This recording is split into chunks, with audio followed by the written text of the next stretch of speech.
Mayor Olivia Chow is announcing a long-term plan to guide the future of the city's arts and culture space. Let's listen in.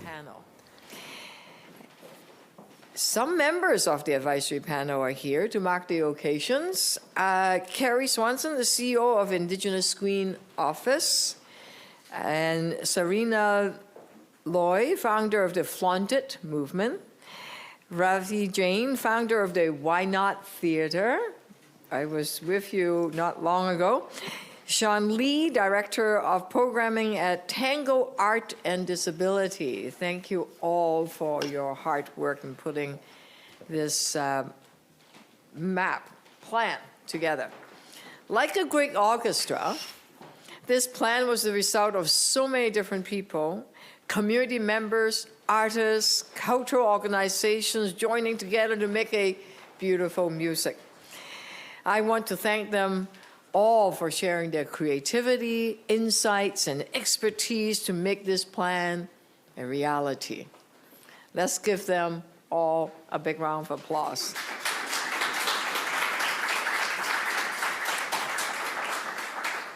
Art and culture makes our city more livable.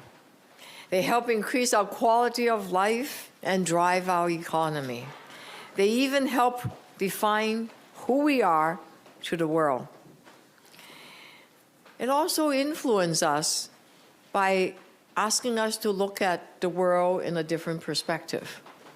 As I was just walking here and just about to stand here, I was looking at these underwater fan coral, brain coral, some kind of coral reefs in there, and then I looked closely.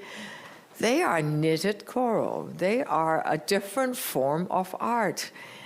And it just asks us to think about, in some ways, what are we doing with our coral reefs? Are we knitting them? Are we protecting them? That just happened a few minutes ago, asking me to look at the world in a different way. And it helped define us, who we are in the world. And as the capital of Canada's creative industry, Toronto needs arts and culture. And artists need Toronto to be a home, an affordable home that embrace them, that foster their creativity, that invest in them, because the benefits are just incredible. As Canada's creative capital, in 2023, culture contributed $8.4 billion to the economy. Let me say it again, $8.4 billion to Toronto's economy. That is incredible. Beyond creating jobs and building our global reputation, culture is quite simply Toronto's soul. You've heard me say it many times. And it reflects who we are, our history, and our shared values. It connects us, moves us in ways that we sometimes can't even explain because we just feel it. Feel it for a long time, sometimes feel it for a lifetime. As it says in the plan, culture and art is a force for good because it builds community, it builds innovation, it inspires creativity, and it drives our economy. This plan for culture is a vision of a city where everyone, regardless of their background, where they live, has an opportunity to engage with arts and culture in a meaningful way. A city where everyone has an opportunity, excuse me, just a hay fever? Nope, something like that. A city where everyone have an opportunity to create, to be who they are, to express themselves, where they can learn, and we can learn so much more about each other. The plan also recognized the urgent need for action to address the critical challenges facing the culture sector, including rising cost, the loss of culture venues, and the need of increased investments and better and more equitable access. Starting in year one, this plan builds on the commitments that I have made and Councillor Shelley Carroll have made together to increase investment in the Toronto Arts Council by $2 million annually and over the next 5 years.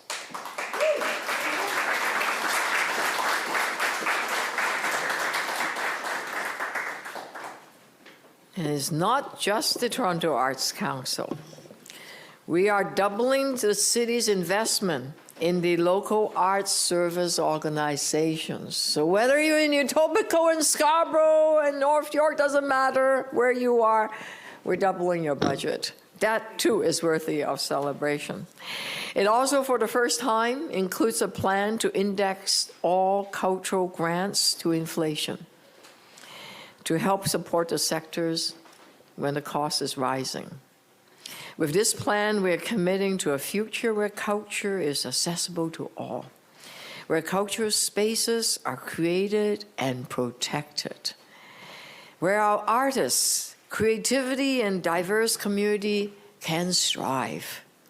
Together, we can realize a vibrant cultural landscape that reflects the richness of our city. I am excited about Toronto's culture future. I am excited about making a Toronto where everyone can be creative, a place where everyone feels they belong. I hope we build on this excitement across the city as we all work together to implement this plan, because that's what it takes, all of us, no matter who we are and where we are, and let's do it together. I now invite Shelley Carroll, Councillor and the co-chair of the Culture Connects Advisory Panel, to share her remarks. Councillor. Thank you for your investment. Thank you, and good morning. And thank you to all of the panel members and artists in our city that have joined us this morning. And thank the members of the media, because this is news that we need to get out there. I'm really excited to introduce Toronto's new action plan for culture. A lot of action in Culture Connects. This lays out our vision for arts and culture for the next decade, really. It's an ambitious plan, but it's also meant to be an inspiring one. It's built upon really this core belief that culture should be an essential part of the daily life of everyone in Toronto. Everyone. And so no matter where you live, what your background is, or how you engage with the arts today and going forward, culture needs to be so much more. It needs to be more than entertainment and leisure to you. It needs to be the heartbeat of the city as you enjoy it. It needs to connect us all. It needs to shape our identity as a city and help you to shape your identity as a person, as a family, your circle. And it needs to enrich all of our daily lives. We've been listening to a press conference right now. Budget Chief Shelley Carroll is speaking. We just heard from Mayor Olivia Chow, and they're talking about the city's long-term plan to guide the future of the city's arts and culture space. Mayor Olivia Chow is talking about the long-term plans to guide the future of the city's arts and culture space. I believe she's taking some questions. Let's listen in. Okay. You go ahead. Well, you have to spend money to make a lot of money. Okay? If you're just talking about those folks that are interested just about money, I think the investment is important because it lifts everyone up. You just heard about the voices of those that have been left behind, and the importance of everyone engaging in arts and culture. It's where people feel they belong. And a creative city means it's a successful, good city. A city where it builds community means it is a successful city. Putting all that wonderful things about arts aside, pure dollar amount, because of our new investment, if you look at in 2023, culture have generated $8.4 billion. Okay, $8.4 billion. If you want to look at some high-profile things, TIFF. Where do you think the jobs comes from? How do you think it got funded in order to get it started? What about the filmmakers? What about those screenwriters? What about the artists that wrote? Hernandez wrote Scarborough. Scarborough then became a film, you know? Scarborough, that is from Scarborough, actually. The book's called Scarborough. But anyway, so in order to foster that kind of success that is so visual, you need to start at places where right now are not getting the kind of investment it needs, whether it is the Jane and Finch or the Scarborough Melbourne or Scarborough Agincourt, places where Hernandez were talking about, for example, where a lot of the stories came from that. The brothers also, right? I can keep going, but I can give you examples. So it's important that we invest because Toronto is the creative capital of Canada.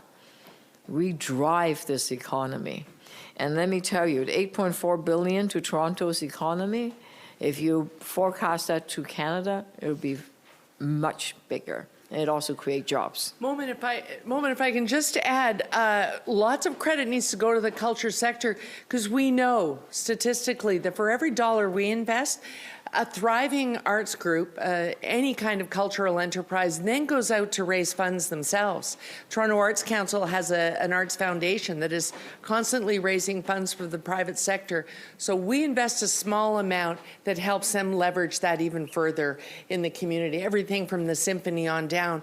They go out and raise their own funds, but we give them the capacity to be a really viable organization that can really successfully do that. So it's that formula.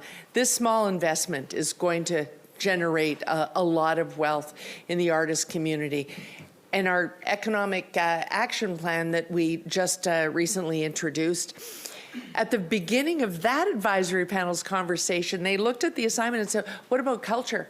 Because culture is part of us attracting business to Toronto. They want to know, what's your workforce like? How exciting is it? What's the culture scene that they engage in?